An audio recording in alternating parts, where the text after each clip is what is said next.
Welcome to Pedal Guys. All right, doing a little chat segment. Yeah, so the idea behind this is we want to do some demo videos, but we also want to give you guys a little bit of the discussion around gear and kind of what's going on in the industry right now. New artists we like, new pedal brands, new releases, sort of tech tips, tech topics, and everything in between. Yeah. And so every week we want to release a demo video or gear video and then a chat video. So we hope that you all subscribe and follow and let us know what sort of stuff you want to see. Absolutely. So shout it out in the comments. So first up today, R.I.P. to Macari's shop in London. On the original. So that's where, if you watched our first video, that's where the bender is from. Right. So the original tone bender. Just talked about it. It's literally kind of a bummer. Weird time in 2020, huh? Yeah, I know. It's ridiculous. But they will still be selling their fuzz pedals under the Sola Tone brand. Yes. So they're still doing all the vintage and the new ones that they do. They just won't be selling instruments. They won't be doing the music store thing. But I think his name is Anthony Macari is the guy that's still running it, and he's continuing on everything with the pedal side. I'm lucky. I think I've been twice. I've been to London a number of times, and I think I've been whenever I've been in Soho. Yeah. So I'm lucky I got to go. I know. I went and I didn't even know it was there, but I've watched the videos with other people. Like JHS put of them actually touring Macari, so at least we got to see something before they went. Really cool shop. Really sad to see it go. Do you think this is like a COVID related thing, or is it more just like, do you think brick and mortar shops are kind of on the decline at this point? I mean, I think it's kind of a common. It's a perfect storm because I think it was declining beforehand, right? And then you add in no foot traffic and really no way to control, the germs. It's like, what do you do as a store? So I kind of get it. It's like, why maintain an expensive storefront if then you have to, make it up some other way? I just don't know how to afford in London. And it's in Soho, so I'm pretty sure it's Soho. Yeah. Very shishi, like expensive area of the city. So I'm sure the rent is insane. Yeah, absolutely. And with no foot traffic, how could they keep it open? No. Such a bummer. Because they've been around since the 50s, the 60s maybe, something like that. Yeah. So a long time, and their heyday was around the 60s and 70s, right? Because they had the only effects out there. And we were talking about this earlier, is that it was funny because they were the only ones at a certain point. So they were creating side brands to compete with their own brands to make it look like, that there was something going on, but no one else was doing anything. Like maybe Dallas Arbiter and the Fuzz Face came after that, but that was separate. That was a totally different thing. So hey, they can still sell online, and the online marketplace is still really strong, as we all know with pedals for sure. Yeah, and so which actually brings me to the next topic, which is that I received an email today from Reverb.com, our favorite site to sell and buy gear, that they are going to be raising their seller fee from 3.5% to 5%. And I got to admit, I was pretty bummed out here in Massachusetts, where as of the beginning of the year, we started getting hit with an online sales tax of 6.5%. So they're killing me, Dane. I know. They're killing me with these fees. It's like I was thinking, at this point, it's like, is there a better place to be selling or buying gear online? Because it adds up over time. It does. All those fees. It's like, a pedal that you bought at $125, right? Got a great deal. Well, by the time all these fees have been processed and shipping and everything else, it's about like 150, 155, and it's like just not what you went in paying, and you probably were looking at a certain range of things, and you were like, oh, I'll buy this. Right. Oh, it's actually going to be this, and I just think that whole the distance between those two things is just, it's not deceptive, and obviously other businesses do this, but it's just, it's adding more and more fees into the process, which is kind of what I'm seeing Reverb is like slowly turning into this, like, we're going to be taking a little bit more from this. Because they were bought out last year. Yes, by Etsy, the craft website, which is an interesting move. Yeah, no, I mean, I guess it makes sense, Marketplace. Marketplace technology. But yeah, it kind of worries me. I'm like, man, I hope this isn't going to like be slowly trending up. I mean, I hope that they, in the email that they sent, they literally said that like they're using this to further develop the site and things. And for me, okay, I get that. I worked in like you definitely need to feed the development cycle somehow with money, right?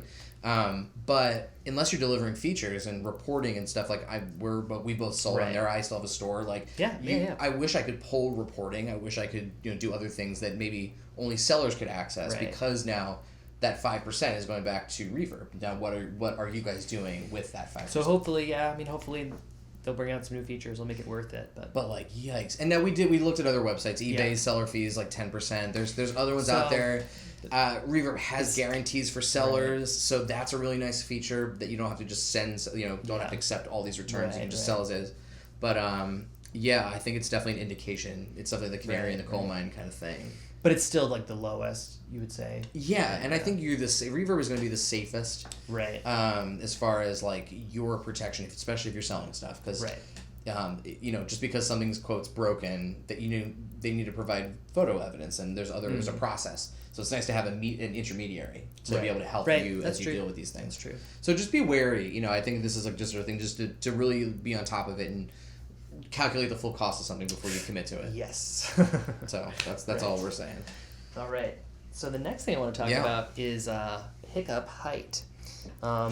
So this guitar, as I talked about in our last video where I was playing this, I have some aftermarket pickups that I installed in here, and I realized a few weeks back I was installing a Bigsby onto my Tele, and the way that the bridge of the Bigsby is, it raised my string height, and it wasn't sounding quite right. And Dane was like, "Hey, you need to raise your pickups because they're a lot farther away now."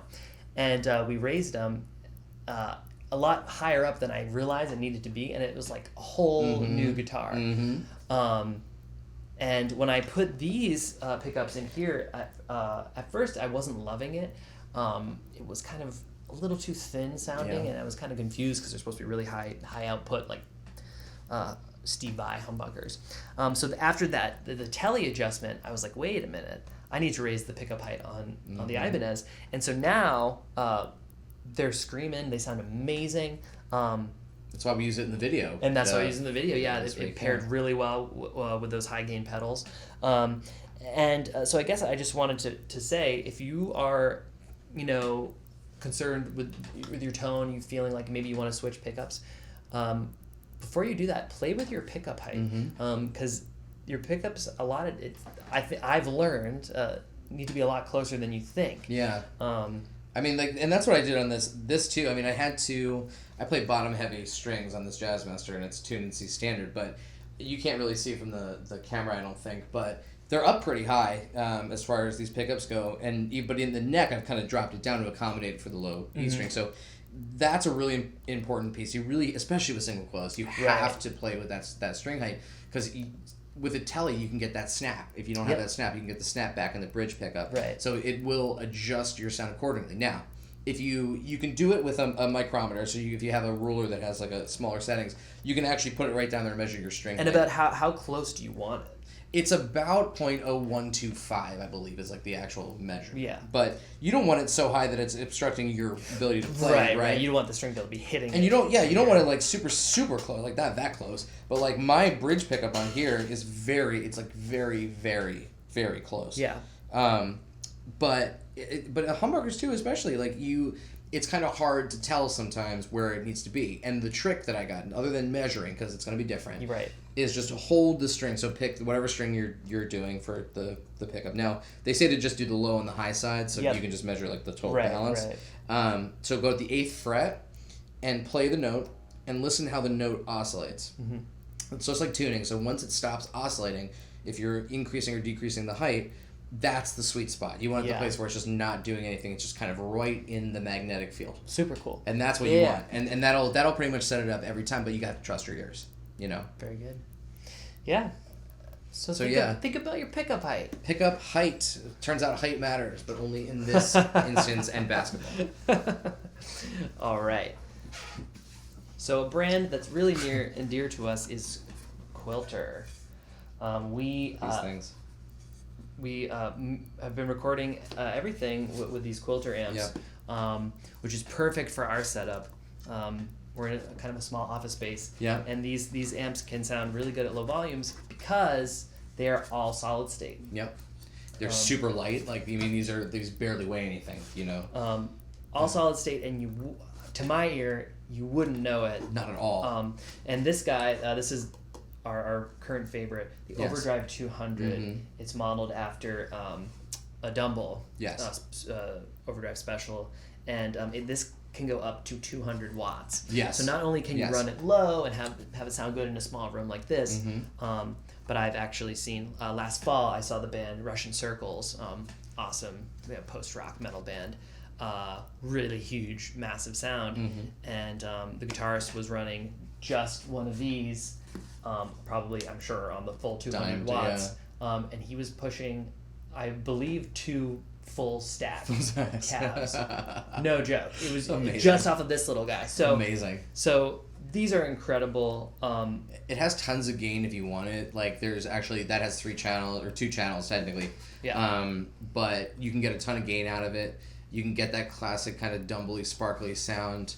I love the low end on these. Yeah, it really does fill out well. Yeah. And it gives you, a lot of these give you a full EQ. So this one, Quilter for a while sold these that just had like a dial that had like a couple different settings. This actually gives you full control over the tone stack, right? Both of these. It's kind of the reason I bought them, to be honest. Right. But this is the 101 Mini Reverb. It's kind of their Fender E kind of sound. So this one actually has gain, a limiter if you want. So if you want to really crank it but not have it like, you know, be too loud, you can actually put this limiter on that's built in. So low settings is compression.